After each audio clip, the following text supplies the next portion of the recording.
There have been many attempts to equate this man of sorrows with all kinds of figures. Early on, Jesus' followers saw Jesus as the suffering servant of God in Isaiah. The New Testament writers specifically borrowed passages from Isaiah, particularly this chapter, chapter 33, when constructing their narratives of Jesus, taking those verses and using them in describing his story. So he is depicted as the innocent and righteous servant who suffered for the sins of others.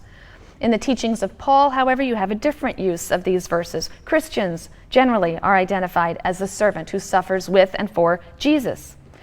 Despite these later theological interpretations, the anonymous writer of 2nd Isaiah wasn't writing about a remote Nazarean teacher and charismatic healer who would live more than 5 centuries later.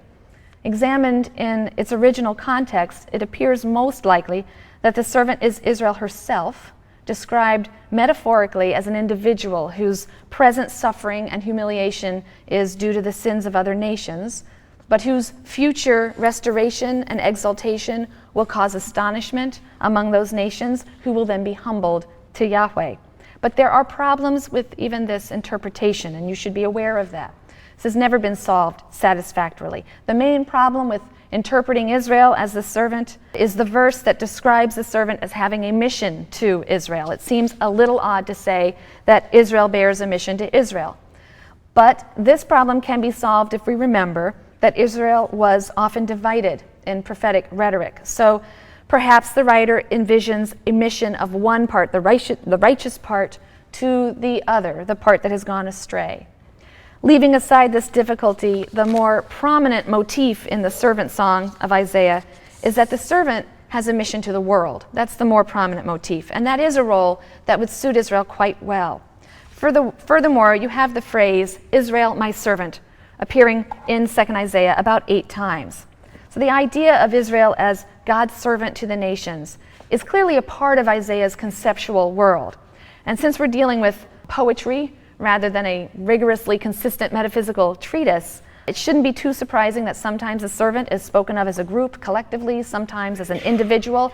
The same holds true of Israel in general, by the way, throughout much of the literature. Sometimes Israel is spoken of in plural terms and sometimes as a single individual. So in its original context, it's likely that the servant refers to Israel herself.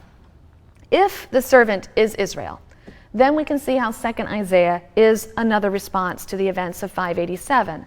And it's ultimately a positive interpretation, a positive response. The punishment that Israel suffered, even if excessive, remember Isaiah 40 claims that Israel has suffered double for her sins, right? So it's been an excessive punishment. But that punishment isn't meaningless. It will lead to redemption. Israel will be healed by her wounds. God's word will not return unfulfilled. And in addition, suffering leads to a new role for Israel among the nations. 2nd Isaiah expresses a new self-awareness that is taking hold in the exile. Israel saw itself as the faithful servant of Yahweh, a servant whose loyalty to God in this dark time would serve to broadcast the knowledge of God throughout the nations.